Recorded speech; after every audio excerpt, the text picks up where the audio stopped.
Tokyo, 10:30 p.m. The city lies beneath a cold, restless wind from the bay. Paper walls tremble. The smell of the river mixes with the faint, sweet smoke from charcoal stoves. Along the narrow streets of Shitamachi, women are drawing water into buckets. Men patch roofs with bamboo mats. Children, half asleep, stir as the sirens begin to moan. It is not the first time they've heard that sound. For months now, B-29s have come and gone, distant silver specks by day, invisible by night. They fly high, too high to see, too fast to fear. But tonight feels different. The wind carries a dry edge. The fire wardens know what that means. Good weather for bombing. Down by the Sumida River, Yaiko Tanaka, a seamstress, leans against her window frame, staring toward the dark horizon. "It's too quiet," she whispers to her husband. The temple bells sound 11. Somewhere, a train rolls past Ueno Station, bound north towards safety, if there is such a place anymore. 5 hours south, across 1,500 miles of Pacific darkness, the first engines start. On Guam, under the command of General Curtis LeMay, 334 B-29 superfortresses from the 21 Bomber Command are lining up for takeoff. Each aircraft carries over 1,600 incendiary cluster bombs, the new M69 napalm, bomblets designed to ignite wooden cities like Tokyo. LeMay has ordered a radical change. No high-altitude precision bombing tonight. Instead, the crews will fly low between 5,000 and 9,000 feet and in the dark. Guns and armor have been stripped off to lighten the load. The mission: burn Tokyo. At the hardstand, the crew of B-29 Mission Maid waits for signal. Pilot Captain William P. Fisher, 25 years old, adjusts his oxygen mask and looks over the bomb load. In the glare of the floodlights, the stenciled words read, M69, 6 pounds, napalm, cluster E46. "Just another run," his co-pilot mutters. Fisher doesn't reply. He's flown over Japan before Nagoya, Kobe, but the orders tonight are different. Area bombing. No targets, no factories. Just grid coordinates over downtown Tokyo. The plan, as LeMay told them, is simple. We'll make them burn so bright the Japanese can't ignore it. At 11:45 p.m., the first wave lifts off. Engines roar across the island, shaking the jungle palms. On board, radio operators tune in to mission frequency, C. Receiving code word Meeting House. That's the name for tonight's operation. Meeting House, the largest single bombing raid in history. Each bomber follows a path north toward Iwo Jima, then veers west. Inside the unpressurized fuselage, the air grows icy. Crews check for frost on the windows. In the bomb bay, thousands of M69 clusters wait, each holding 38 small cylinders filled with jellied gasoline and phosphorus igniters. From their altitude, the sea below looks calm, black, infinite. Navigator L.T. Thomas Rayleigh checks his map. ETA Tokyo 0020 hours. The crew nods, silent. Back in Tokyo, the sirens rise again. Now the anti-aircraft guns open up a hollow, scattered rhythm. Searchlights sweep the clouds. People hurry toward the canals, carrying what they can. Futons, photos, a single kettle. Water pumps thud in the distance.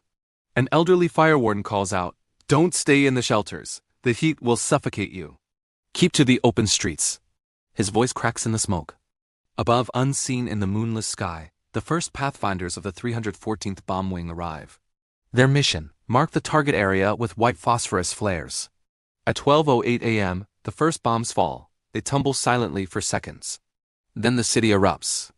White light flares over eastern Tokyo, an explosion of burning magnesium, casting shadows like daylight. Within minutes, entire blocks ignite. The phosphorus clings to wood, paper, skin. The wind from Tokyo Bay fans the flames into a rolling storm. On the ground, people scream that the sky itself is on fire. Inside Mission Maid, Captain Fisher watches from the cockpit as the glow spreads across the horizon. "Tokyo's lit," the bombardier says. "God Almighty," whispers the engineer. Below them, the fire grows wider, brighter, alive. At 12:15 a.m., Fisher gives the order, "Bombs away." The B-29 shudders as the bay doors open. Incendiaries fall in clusters, bursting open mid-air, scattering flaming cylinders across the districts of Koto, Kuo, and Sumida. In seconds, the streets below vanish under waves of flame. The night that began cold and still has turned into an inferno. 12:30 a.m., March 10, 1945. From above, Tokyo is no longer a city, it is a single living blaze. Columns of fire twist upward, merging into a vast red storm that stretches 20 miles across. The glow pierces the clouds, visible to the next wave of B-29s hundreds of miles away. Inside the cockpits, air crews sweat in the heat radiating up from the earth. Gunners press their faces against the plexiglass, staring down in stunned silence. The turbulence feels like flying through a furnace. In the rear turret of Mission Made, Sergeant Jack Rowe mutters, "It's beautiful." In a terrible way, no one answers. There's nothing to say. They circle once, seeing whole districts erased in minutes. The Shitamachi area, built of wood and paper, burns faster than anyone expected. Streets become rivers of flame. Even the canals boil. Below, on the ground, fire is everywhere. At the corner of Kiyosumi Street, Aiko Tanaka clutches her son's hand as they run through a hail of sparks. The air is thick with ash, turning night into a roaring dawn. Wind screams between the houses, carrying sheets of burning debris. People rush toward the Sumida River, tens of thousands of them believing the water will save them. But the bridges are already crowded, jammed with carts, bicycles, bodies. Some jump into the water, only to be pulled under by the heat or by the desperate. Eyewitnesses later recall the sound, 1,000 kettles boiling at once. The firestorm is feeding itself now, pulling oxygen from the ground upward. Flames roar sideways down the alleys, driven by 100-mile-an-hour winds. In the wards of Kodo and Kuo, entire firefighting teams vanish. Pumps melt where they stand. The asphalt itself catches fire. Aiko reaches the edge of the riverbank but can go no farther. The crowd presses against her. She lifts her son, shielding his face. The air burns her lungs. She can't scream. Around her, people are collapsing not from flames, but from suffocation. The firestorm has eaten all the air. Above, the bombers keep coming. At 1:15 a.m., the 500th, 501st, and 502nd bomb groups arrive, releasing their loads on target markers already swallowed by fire. For most of the crews, this is the first low-altitude night mission of their lives. They can smell the smoke through the fuselage. Pieces of debris ash, paper, embers strike their wings. "Watch the turbulence," Captain Fisher calls out. "We're getting lift from the heat." The altimeter flickers. The plane surges upward several hundred feet. In the gunner's window, Tokyo's fires reflect like a sea of moving stars. Aboard the lead plane, Brigadier General Thomas Power radios a simple message back to Guam. Target area completely burning. Visibility excellent. Down below, Japanese civil defense units try to organize bucket lines, but communications have collapsed. Telephone lines are gone. Fire engines can't move through the rubble. The military headquarters in Ichigaya receives fragments of reports. The East Districts are lost. At Ueno Park, doctors lay out sheets for the wounded, but the park fills with refugees in minutes. Some soldiers from the 1st Imperial Guards Division join the rescue effort, carrying bodies out of the burning zones. At 2 a.m., new waves of incendiaries strike the western side of the city. The fire breaks, meant to stop the spread, fail instantly. The wind simply leaps across them, igniting the next block. By 3 a.m., nearly 16 square miles of Tokyo are aflame. The heat reaches 1,800 degrees Fahrenheit. Iron shutters melt. Glass liquefies on the ground. Witnesses recall seeing people turn to silhouettes in the glow-running figures outlined in white before vanishing into flame. At 3:30 a.m., Captain Fisher finally turns his bomber homeward. Mission Made climbs through rising smoke, engines straining. The navigator glances out one last time. It's gone, he says quietly. Below them, Tokyo is a red ocean, waves of fire consuming everything. Over the radio, crews check in. Foxtrot 1 clear. Easy 8 clear. Tanker 4 engine 3's gone, limping back. Of 334 aircraft, only 14 will be lost, mostly to mechanical failure. For Leme, that means success. By dawn, the wind dies. The smoke hangs low over the bay. When the first rescue teams enter from the west, they find the city silent except for the crackle of dying fires. Bodies cover the streets, some still standing, as if frozen in motion. Others lie clustered near the canals, where the heat had driven the water to steam. An American intelligence officer later estimated 100,000 dead, another 1 million homeless. Japanese records confirmed it. More lives lost than in Hiroshima or Nagasaki. Aiko Tanaka is never found. Her husband will spend 3 days searching along the riverbanks, calling her name into the smoke. And far away on Guam, General Curtis Leme writes in his logbook, the results were satisfactory. Dawn breaks gray over Tokyo. The air is still, the silence absolute. The smoke lies so thick that sunlight cannot reach the ground. The city remains in shadow. Here and there, blackened telephone poles lean across streets now reduced to cinders. Rescue crews pick their way through the ruins. They wear cloth masks and wooden clogs that stick in the melted tar.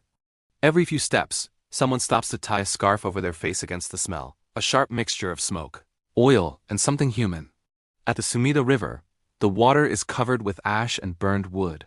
People who fled there during the night now lie along the banks, hundreds of them, some still clutching the buckets they carried. In the narrow canals, bodies float shoulder to shoulder, the current barely moving them. Firefighters from the western wards arrive too late. They hose down the embers where entire blocks once stood, Asakusa, Honjo, Fukagawa, but there is nothing left to save. A temple bell stands half melted, its surface blistered like wax. Near what had been Kiyosumi Street, a soldier from the Imperial Guards kneels beside the body of a child. He takes off his helmet, sets it down, and stares at the horizon where Tokyo used to be. By midday, the Imperial Palace district is crowded with survivors. Many wander in silence, their faces gray from soot, eyes vacant. The emperor himself is reported to have visited the fire sites a few days later, moved by what he saw but powerless to change the course of events. In hospitals across the city, the wounded overflow into corridors. Doctors cut bandages from bedsheets. The few working pumps supply water that tastes of smoke. Journalist Tatsuzo Ishikawa, who will later publish his account Tokyo Burning, walks through the ruins that afternoon. He writes in his notebook, "The air trembles with heat though the fires have died. Beneath the rubble, the dead still whisper." Meanwhile, 1,500 miles away on Guam, General Curtis LeMay and his staff study aerial reconnaissance photos. Spread across a table are prints showing Tokyo before and after the raid. The difference is almost white, ash where once were streets. LeMay speaks quietly to his aides. "This is how we'll finish it," he says. Night by night. Within weeks, similar raids will hit Nagoya, Osaka, Kobe, 33 cities in all. The method works. Japan's war industries, scattered among civilian homes, vanish in smoke. For the crews, the mission is both triumph and burden. In the mess hall that evening, Captain Fisher and his men eat in silence. Someone mutters, "We did our job." Another adds, "So did they, dying down there." No one answers. That night in Tokyo, the survivors light small fires in iron pots for warmth. They sit among the ruins, staring at the orange glow reflected in the puddles. From somewhere far off comes the sound of a temple drum. One, then two beats, echoing through what used to be the world's largest city. Operation Meeting House is over. But for the people who live through it, the night will never end. In the weeks that followed, the scale of destruction becomes clear. From the air, Tokyo looks like the surface of the moon, block after block of nothing but ash and twisted steel. Out of nearly 1 million homes, half are gone. Whole neighborhoods have vanished from the maps. Rail lines buckle, trams lie overturned in melted tracks, and in the schools that still stand, desks are pushed aside to make room for the wounded. The smell of burned wood and oil clings to the air for months. When the spring rains come, they fall black. Across Japan, news of the raid travels quickly. Newspapers call it the Great Tokyo Air Raid. Official broadcasts minimize the losses, but everyone knows. The firestorm has not only destroyed the capital, it has stripped away the illusion that Japan can still defend its cities. In Nagoya and Osaka, citizens begin digging shallow trenches behind their homes. Children practice bucket drills with hollow bamboo tubes. The civil defense slogans, "Be calm, be strong, be prepared," feel hollow now. They have seen what calmness looks like when the sky itself burns. At the Imperial headquarters, Army and Navy leaders meet in tense silence. Reports from the Tokyo Metropolitan Police estimate over 100,000 dead, 41,000 wounded, and nearly 1 million displaced. None of the generals can deny it. One night of American bombing has accomplished what months of blockade and attrition could not. Some officers insist Japan must fight on, that the loss will only harden the people's spirit. Others quietly recognize that the war is lost, but to say so aloud is treason. On Guam, General LeMay's operation is hailed as a turning point. The results are compiled into tactical reports. Incendiary effectiveness confirmed. Recommend expansion to secondary cities. In Washington, analysts note that 1 ton of napalm dropped on Japan causes more damage than any previous weapon except the atomic bomb, which, by March 1945, is still under secret development. LeMay writes to his superior, General Hop Arnold, "We proving that area incendiary bombing will finish Japan faster than precision raids ever could. Within 2 months, similar missions will incinerate Yokohama, Kobe, and Kawasaki. Tokyo itself will be hit again, and again. For the civilians left behind, survival becomes an act of endurance." Refugees crowd into makeshift camps in Ueno and Asakusa. Food is scarce. The government rations are barely enough to live on. Mothers line up before dawn for rice that often never arrives. Children cough from the ash that still settles with every wind. Aiko Tanaka's husband, Hiroshi, returns each day to the river, searching among the debris. He finds a piece of his wife's hairpin, blackened but recognizable. That night, he places it beside a candle and prays. Around him, others do the same. Thousands of small lights flickering amid the ruin, each marking a life lost to the fire. On March 11th, Emperor Hirohito visits the devastated wards. Witnesses recall him walking slowly through the ashes, his white gloves turning gray with soot. He speaks little, only bowing his head to the survivors who kneel before him. A young soldier beside the road salutes and whispers, "Tenohika, forgive us." The emperor does not answer. He simply looks at the horizon, at the smoke still rising, and moves on.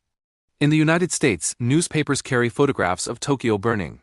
The New York Times headline reads, "Tokyo bombed. Fires consume the city." Editorials praise the operation as a decisive step toward victory. Few mention the civilians. The war has hardened hearts on both sides. And yet, among some of the airmen, doubt grows. Captain Fisher writes in his diary before the next mission, "We tell ourselves it's war. But when you've seen a city vanish, it's hard to believe there's any line left between right and wrong." By May, the once mighty capital of Japan is a landscape of rubble and skeletal chimneys. From above, reconnaissance photos show only faint outlines of streets where a metropolis once stood. Operation Meeting House has become more than a mission. It is a warning of what industrial war has become. November 20th, 1943, Betio Island, Tarawa Atoll, 9 o'clock hours, the sea is on fire. Shells from the naval bombardment still echo across the lagoon. But the smoke now clears enough for the Marines to see the truth. The Japanese defenses are still there. Bunkers stand untouched, machine guns sweep the shallows, and the tide hasn't risen. Landing craft stall in the reef, hundreds of yards from the beach. Damn it, we're stuck. A coxswain shouts, the propellers thrashing uselessly in knee-deep water. Major Ryan looks out from his Higgins boat and knows the order will still come. Go. The first wave leaps into the surf, rifles held high, packs dragging them down, their boots sinking into coral mud. Japanese Type 92 machine guns open up instantly. The sound rips through the air, a metallic, unending snarl. Men fall face first into the shallows, their helmets bobbing away with the tide. The ocean turns red. For those still moving, there's nowhere to hide. The lagoon is flat and exposed. Mortar shells splash around them, geysers of salt and steel. Marines drop behind wrecked amphibious tractors, the LVTs riddled with holes, their crews already dead.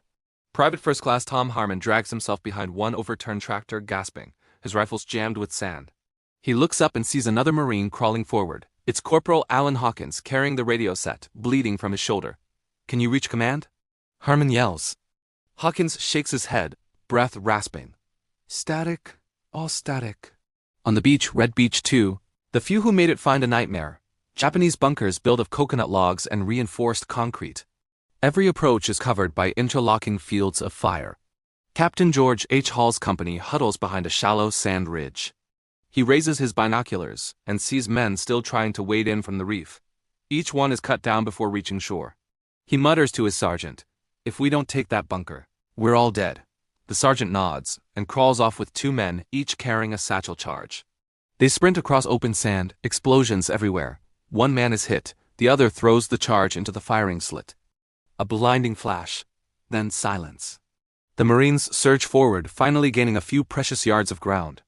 By mid-morning, Betio is a chaos of smoke, flame, and screams.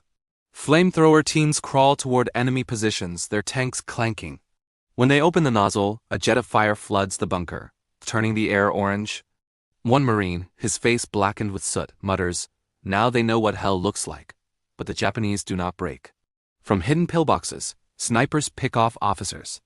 Mortar drop with precision, the Marines are pinned again and again. The tide rises, washing over bodies that lie motionless in the surf. At 11:30, Colonel David Shoup manages to establish a makeshift command post behind a disabled LVT. He's bleeding from shrapnel. His radio barely works, but his voice cuts through the static. Casualties high, beach secure. "We're staying." It's a statement more than a report, an act of will. Around him, men are exhausted, shocked, but still alive. They start digging in, stacking sandbags, setting up machine guns for a perimeter. Behind them, the ocean continues to burn, a field of wreckage and drifting bodies. Shoup looks out at the lagoon and mutters to no one in particular. Somebody back home will never know this place even exists. By afternoon, Reinforcements finally push through. More LVTs, more men, more ammo. The Marines now hold a thin blood-soaked strip of sand. But ahead of them, across the airfield, the bulk of the Japanese garrison still waits to 4,500 strong in tunnels and bunkers, ready to fight to the last man. The Battle of Tarawa has only just begun. Betio Island, Tarawa Atoll, November 20th, 1943, 14 o'clock hours. The beach is behind them now. Ahead, the heart of Betio, a flat strip of coral dust and shattered palm trunks. The airfield, the Japanese stronghold. Colonel Shoup crouches beside a half-buried wreck of a Japanese tank, map spread on his knee. Around him, runners move through smoke and shrapnel, shouting updates between bursts of fire. 3rd Battalion's pinned down by the command post bunker. One yells. 2nd can't move, we're taking mortar from the airfield. Shoup nods grimly. Then we go straight through them. He knows the plan is madness, but delay means annihilation. The Japanese have zeroed their artillery onto the beaches. Every minute counts. As the Marines move inland, the scene turns apocalyptic. Flames rise from gutted LVTs. Palm trees are nothing but black stumps. The airfield, barely 400 yards wide, is littered with bodies, both American and Japanese. The coral ground burns so hot that boots melt on the surface. In the ruins of a pillbox, Sergeant Bill Reed wipes blood from his eyes. His flamethrower team is down to one working tank. He glances at Private Harmon, the same man who survived the reef hours ago, and shouts, "Cover me!" Reed rushes forward, the flamethrower's nozzle hissing, and sends a stream of fire into the bunker mouth. The explosion is instant, a roar of compressed air and human screams. When the flames die, the bunker is silent. Reed turns back, voice hoarse. That's for the beach. By 16 o'clock, small Marine groups begin to link up across the island's center. They clear bunker after bunker, sometimes with grenades, sometimes by hand. In one trench, Japanese defenders charge with bayonets, shouting "Banzai!" The song raw and primal. Corporal Hawkins, still carrying his radio despite his wound, fires point blank. A Japanese soldier falls at his feet. He pauses, trembling. "Jesus," he whispers. They just keep coming. The fight becomes intimate, brutal. Grenades roll through doorways, knives flash in the dark. Men crawl through smoke-filled trenches, unsure if the next shadow is friend or foe. At dusk, the Marines finally reach the airfield's far edge. Here stands the Japanese command complex, a fortress of concrete, palm logs, and steel. Dozens of machine gun nests interlock their fire, sweeping the entire field. Major Ryan calls in the Shermans, the M4A2 tanks that managed to land intact. Their treads clatter across the coral as they move into position. "Keep your spacing." The tank commander radios, "Watch for mines." The first Sherman, China Gal, fires its 75mm gun into a bunker. The explosion rips through the entire structure, sending debris skyward. The Marines cheer briefly, then hit the deck as anti-tank rounds strike back, pinging off armor. Ryan ducks behind a sand mound, yelling to his men, "Stay low. Let the tanks do the talking." Night falls fast over Betio. The lagoon reflects firelight, an orange haze against black sky. The Japanese garrison, still thousands strong, pulls back into tunnels and trenches that run the island's length. The Marines dig in for the night, exhausted, surrounded by the stench of salt and death. Medics move between foxholes with morphine and canteens of tepid water. Somewhere, a wounded man cries for his mother until his voice fades. Colonel Shoup radios the fleet. "We hold the western half. Heavy losses, enemy dug in deep. Tomorrow we finish it." He sets the handset down, staring out into the dark. Artillery flashes illuminate the horizon, and the silhouettes of men moving, reloading, digging. The sound never stops. Tarawa burns like a furnace, a 20-square-mile inferno in the middle of the Pacific. Betio Island, Tarawa Atoll, November 21st, 1943, 5:30 hours. Dawn creeps over a world of ruin. The sky above Betio is a dull orange haze, smoke, dust, and burning oil blending with sunrise. The lagoon lies silent now, littered with wreckage. The surf whispers against hundreds of helmets drifting in the shallows. On land, Marines stir from their foxholes. Their faces are hollow, eyes rimmed red from smoke and sleeplessness. The night brought only sporadic gunfire, but everyone knows what's coming, the final push. Colonel David Shoup kneels beside a makeshift map scratched into the sand. Around him, company commanders from the 2nd Marine Division, grim, mud-caked, silent. He points with his knife. "Here. The Japanese command post. Concrete. 2 stories deep. This island doesn't fall until that bunker's gone." He looks up, voice flat but fierce. "We finish it today. At 7 o'clock, the bombardment begins again." Cruisers offshore fire high explosive shells into the center of Betio. The ground trembles. Coral dust rains down on helmets. The concussions are so strong they knock rifles off balance. When the last shell lands, the Marines move. Sherman tanks roll forward first. Colorado, Cecilia, and Battling Bitch. Their tracks grinding over debris. Infantry follows, crouched low, rifles ready. The air smells of diesel and rot. Then, from the smoke, the Japanese answer. Mortar whistle in from the east. Machine guns open from hidden embrasures, bunkers the artillery had missed. A Sherman takes a direct hit. Flames erupt from its turret. The crew barely escapes before the tank explodes. Major Ryan shouts over the din, "Keep moving, don't bunch up." The Marines advance yard by yard, clearing trenches with grenades and flamethrowers. In one corner, a flamethrower operator, Corporal Jess Larson, ignites a jet of fire into a pillbox entrance. The explosion blows the roof apart. He steps back, breathing through his mask, the smell of burning concrete and flesh thick in the air. Larson mutters quietly, "We're all animals now." Around him, Marines throw smoke grenades, using the cover to crawl closer to the central command structure, the final Japanese stronghold. Its massive, concrete walls reinforced with steel, 3 feet thick. Inside, around 1,000 defenders, including the last officers of the 3rd Special Base Force, prepare to die. Inside the bunker, Lieutenant Colonel Keiji Shibasaki, the Japanese commander, issues his last order. Every man will die at his post. The Emperor watches. Moments later, U.S. naval gunfire cuts through the bunker's roof. Shibasaki is killed instantly. But his men fight on, unaware, following his final words as gospel. The Marines close in. Satchel charges slam against bunker walls. The first explosion rocks the ground but doesn't penetrate.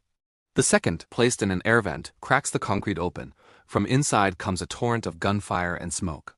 Lieutenant Hawkins, still carrying his radio despite 2 wounds, crawls forward. "We've got an opening," he yells. Behind him, a flamethrower team moves up, fuel tank hissing. "Clear back!" Someone shouts. A burst of fire floods the breach. The inside erupts in orange light. Screams echo, then fade. Silence. Then, another explosion. The entire structure caves inward. Dust and smoke rise like a volcanic plume. By noon, organized resistance collapses. Small pockets of Japanese soldiers continue to fight from shell holes and trenches. Some charge with bayonets. Others feign death, then attack. Marines respond with grim precision. No one takes chances now. By 1330, the island's western end is secure. Flags rise over the command post ruins. First a makeshift guidon, then the stars and stripes. The wind snaps it hard. A few Marines stop to watch, exhausted beyond emotion. Private Harmon, who survived the reef, the beach, the airfield, sits down on the coral and stares blankly at the smoke drifting seaward. He mutters to himself, 76 hours. For 1 square mile, a corpsman walks past carrying morphine and a stretch of bandages. Nearby, bulldozers begin clearing space for graves. At dusk, Colonel Shoup radios the fleet. Betio secured, casualties heavy. Mission complete. He lowers the handset, removes his helmet, and wipes his face with a trembling hand. Around him, Marines move slowly among the dead, both American and Japanese, collecting dog tags, marking rows with rifle butts in the sand. The island is silent at last. But the silence feels wrong. Not peace, just exhaustion. From the sea, the sun sets behind the wrecks, casting long shadows across a landscape that barely exists anymore. Tarawa, a coral speck on the map, has been paid for with over 6,000 lives in less than 3 days.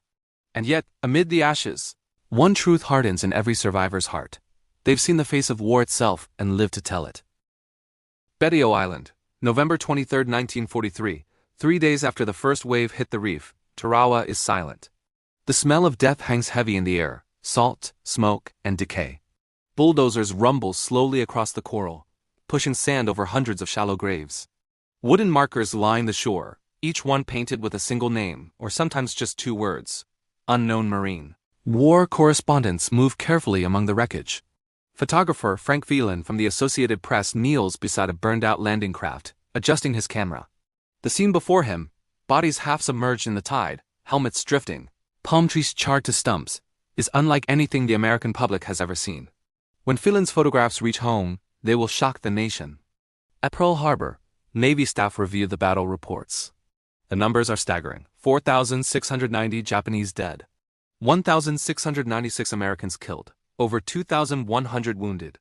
76 hours of combat on a strip of land no longer than a city park. But among the commanders, there's no sense of triumph, only realization. General Holland M. Howland Mad Smith, the architect of the operation, writes in his diary, "Tarawa taught us everything, at the cost of everything. The lesson is brutal but clear. The Pacific War will only grow bloodier. Every atoll, every island, every bunker must be taken the same way. Inch by inch, yard by yard. No shortcuts. No easy victories." In Washington, officials debate whether to release the combat footage. Some argue it's too horrific, that families aren't ready to see the price their sons have paid. Others, including President Franklin D. Roosevelt, insist the truth must be shown. In March 1944, the documentary With the Marines at Tarawa premieres in American theaters. It is the first uncensored film of combat ever released during the war. Audiences sit in silence. For 20 minutes they watch real men fall, real blood cloud the water, real bodies floating in the surf. When the lights come up, no one claps. Many weep. For the first time, the American home front understands what island hopping truly means. On Betio, the survivors prepare to move on.